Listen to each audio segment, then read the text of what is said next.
Seja muito bem-vindo ou bem-vinda! No vídeo de hoje a gente vai continuar o quadro Pílula de Matemática para GMAT. Neste quadro eu resolvo questões do GMAT ou GMAT-like para te ajudar a entender o raciocínio por trás de uma resolução do GMAT. Tá? Lembrando que o GMAT é uma prova internacional totalmente feita em inglês, então não se surpreenda de que a questão que a gente vai trabalhar aqui hoje é uma questão escrita em inglês, tá? E hoje eu vou compartilhar uma estratégia de resolução de problemas chamada caso particular sem perda de generalidade. Essa estratégia é usada quando a gente tem um problema muito amplo, que deixa meio vaga o caso, né, o caso que você precisa resolver. Então a gente vai ver isso num exemplo de geometria, e eu espero que com isso você consiga dar um passo a mais na sua preparação rumo a uma nota excelente no GMAT. Então vamos lá. A gente vai falar sobre caso particular sem perda de generalidade, olhando este problema aqui. Rectangle ABCD has sides with lengths 3 and 4. BP a point anywhere on the sides of the rectangle, except on the vertices. The sum of the distances between P and the diagonals of rectangle ABCD is... E aí tem 5 alternativas. E você termina de ler e fala: ah, não entendi nada.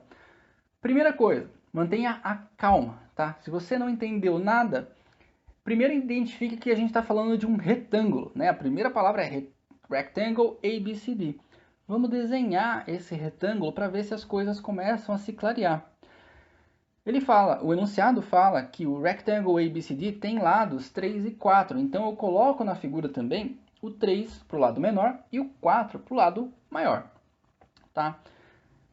Além disso, o enunciado fala de um ponto P, tá? Então, BP, seja P um ponto em qualquer lugar sobre os lados do retângulo, exceto nos vértices, exceto sobre os vértices. Ou seja, o ponto P pode ser um ponto que a gente vai considerar em qualquer lugar do perímetro do retângulo, exceto nos pontos A, B, C ou D, que são os vértices, tá? Vamos pegar um exemplo aqui. Ele não especificou exatamente onde o ponto P pode estar, por isso que é um caso vago, é um problema que deixa meio aberto onde você pode escolher onde o ponto P está. Então, é nesse tipo de problema que vai se aplicar essa estratégia, tá? Do caso particular sem perda de generalidade. E aqui eu quero dar um exemplo do ponto P sobre o lado BC, um pouquinho mais próximo do vértice B do que do vértice C. Então, neste caso aqui, repara que as distâncias entre P e as diagonais, elas vão ter tamanhos diferentes, tá? Porque distância entre um ponto e um segmento de reta é sempre a projeção ortogonal deste ponto sobre o segmento de reta. Ah, Marco, mas o que é projeção ortogonal? Projeção ortogonal é quando você traça um segmento de reta, conectando um ponto a uma reta ou um segmento de reta, formando um ângulo de 90 graus. Então, por exemplo, neste caso aqui, o segmento de reta que sai do ponto P e vai até a diagonal BD, nessa diagonal aqui, grandona e tal, ele está encontrando a diagonal formando um ângulo reto. Por isso que esse segmentozinho aqui é chamado de projeção ortogonal do ponto P sobre a diagonal BD. Da mesma forma, esse outro segmento é a projeção ortogonal do ponto P sobre a diagonal AC. Ai, quanto conceito! Não se preocupa! O que vai acontecer é o seguinte. Aqui ainda está problemático para a gente com o ponto P onde ele está. Tá? Então, este caso particular onde está o ponto P aqui não é tão útil para a gente. Porque a gente não consegue tomar vantagem das simetrias do retângulo. Então, o que a gente pode fazer? Buscar estas projeções ortogonais num lugar mais agradável para a gente. Por exemplo, a gente pode colocar o ponto P exatamente no meio do caminho entre o D e o C. Ou seja, o ponto P agora é o ponto médio do segmento DC, do lado DC. Tá? E sendo o ponto médio de um retângulo, de um lado de um retângulo, agora as distâncias deste ponto P até as diagonais vão ter o mesmo tamanho, pela simetria. Então, repara que com isso o nosso problema vai ficar mais fácil. Mas eu quero chamar a atenção aqui que a gente vai considerar este ponto P, número 2, vamos dizer assim, que eu coloquei aqui embaixo, no segmento DC, como o ponto P que vai permitir a gente resolver o problema, porque a gente está pegando um caso particular mais conveniente para a gente. tá? Se eu pego o ponto P aqui em cima e tento resolver o problema, eu realmente não sei como fazer. Mas se eu pego o ponto P aqui no meio, eu já começo a ter mais esperanças por causa da simetria. Tá? E a minha sugestão é, sempre que você olhar um enunciado que seja meio vago, assim como esse aqui, que fala que o ponto P pode estar anywhere on the sides of the rectangle, escolhe um anywhere, um somewhere, um lugar conveniente para você, tá bom? Beleza.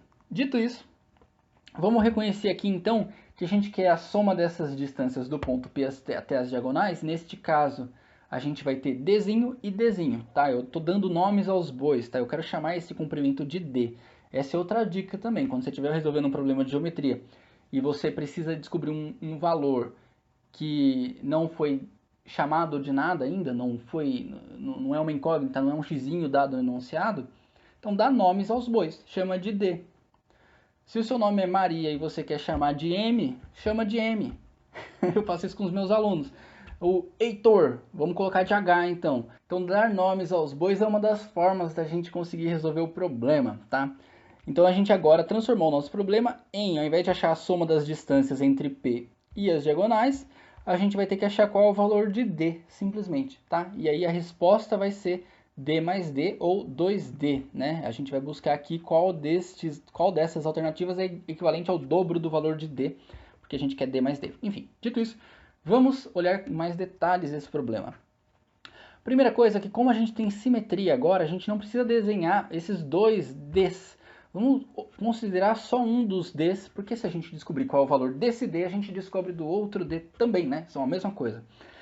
E aqui, a primeira coisa que a gente olha para essa figura, a gente tem que identificar que a gente tem talvez aí uma semelhança de triângulos, tá? Porque a gente tem um triângulozinho pequenininho, que é esse que tem o P e o C e o lado D, e tem também o triângulo ADC, né? Pode ter uma semelhança ali.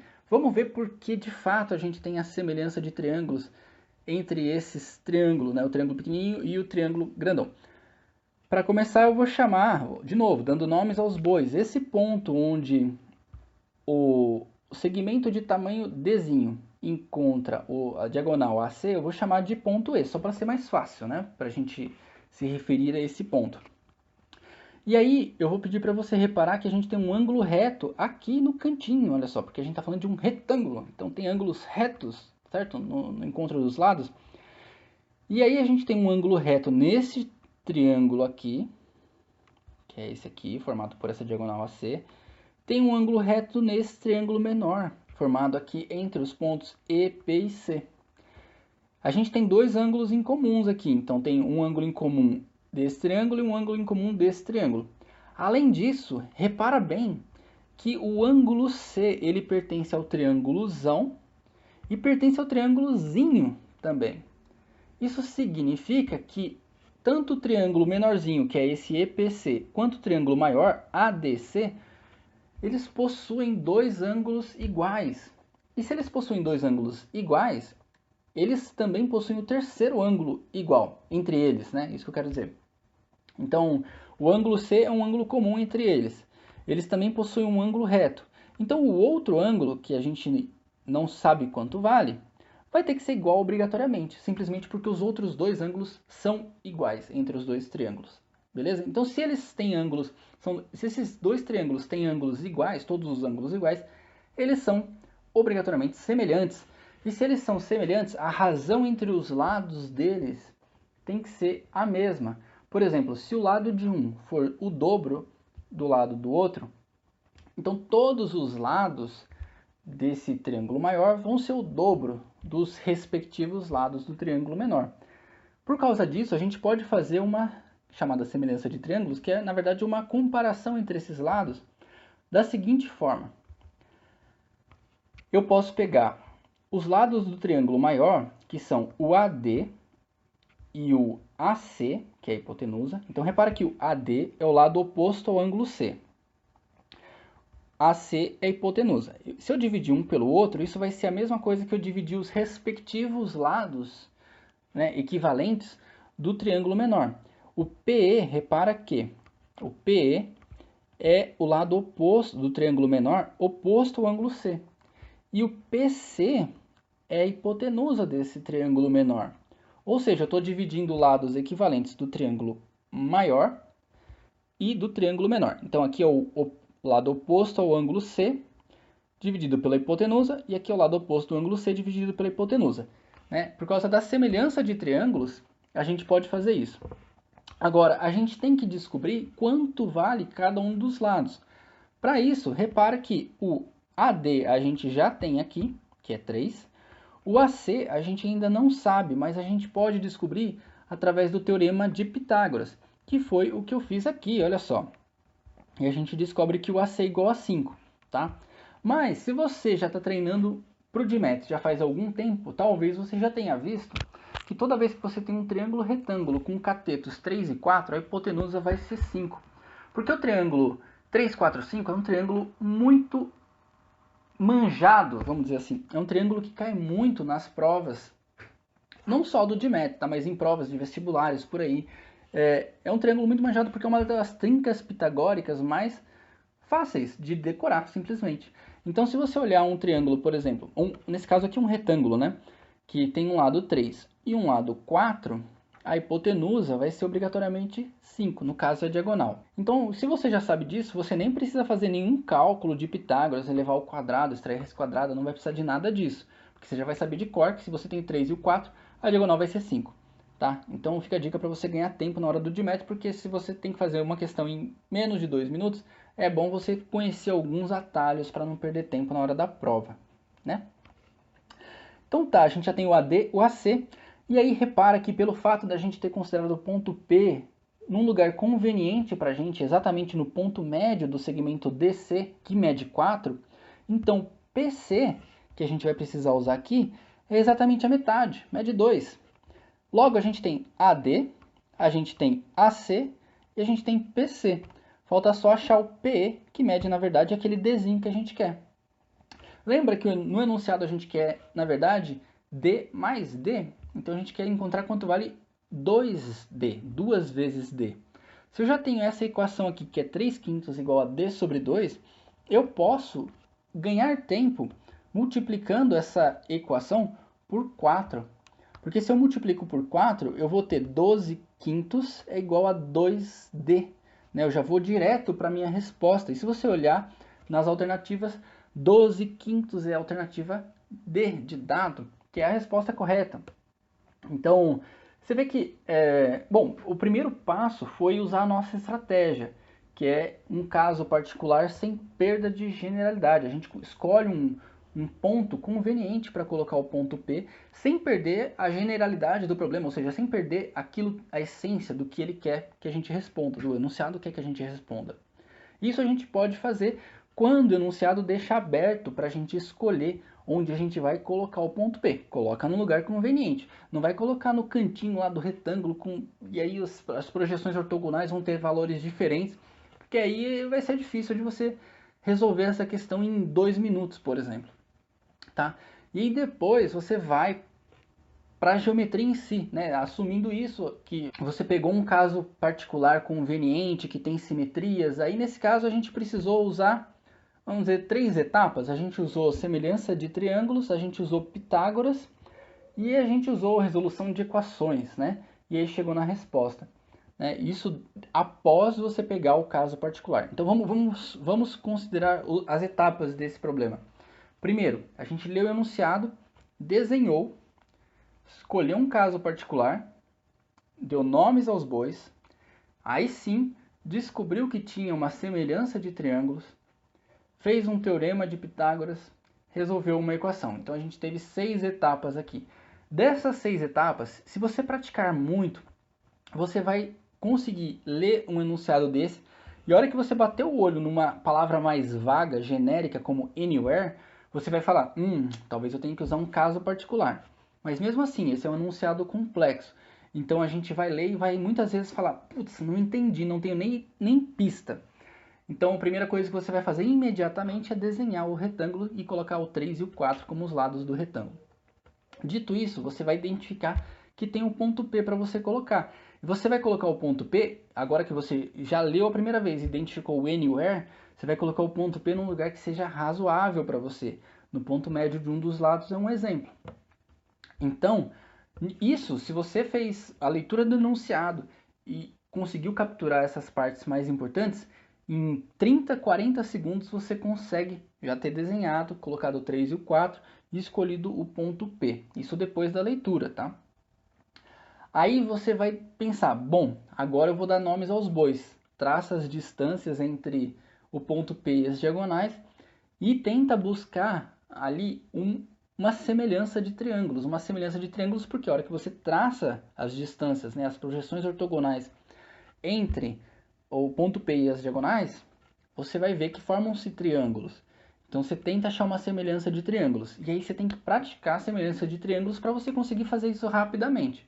Tá? Montou a semelhança de triângulos rapidamente, você vai ver que você vai ter lá são os 4 termos da semelhança. Um deles é o termo que você não sabe, que você quer descobrir, que é o termo D, e os outros você consegue descobrir rapidamente. Um já foi dado, o outro é metade de um dos lados e o outro vem por teorema de Pitágoras. E o teorema de Pitágoras, se você já sabe do triângulo 3, 4, 5, você nem precisa fazer a conta, porque você já vai colocar o 5 direto, porque você, enfim, já praticou. Tá? Então, estou fazendo um apanhado geral aqui só para ver, só para te mostrar que esse é um problema difícil, que existe várias etapas, que se você for fazer sem muita prática nesses conceitos que eu falei de semelhança de triângulos, ou o próprio caso particular sem perda de generalidade, ou o próprio teorema de Pitágoras, você vai levar mais de 2 minutos para fazer. Então, para você conseguir fazer em menos de 2 minutos essa questão, você precisa estar com muita prática, dominando bem semelhança de triângulos, teorema de Pitágoras e sabendo fazer problemas difíceis como esse que deixa meio aberto, né, onde você vai escolher o tal do ponto P. Então, espero que isso tenha sido uma motivação para você, para estudar esses conceitos, para ficar mais ágil nesses tópicos específicos de geometria plana. E eu espero que isso te ajude a mandar bem na prova do Dimetro. Se você quiser praticar, eu separei aqui uma questão para você fazer sozinho ou sozinha. Mas, para as primeiras pessoas que comentarem com as respostas em que chegaram aqui embaixo desse vídeo, né? Então deixar nos comentários aqui, eu garanto que eu vou responder e eu vou ajudar caso você tenha alguma dúvida, tá? Então se você quiser participar, aproveita esse espaço, deixa aqui nos comentários em qual resposta você chegou para esse problema e para mim vai ser um prazer te ajudar, beleza? Um abraço e até a quarta-feira que vem às 8 horas da manhã.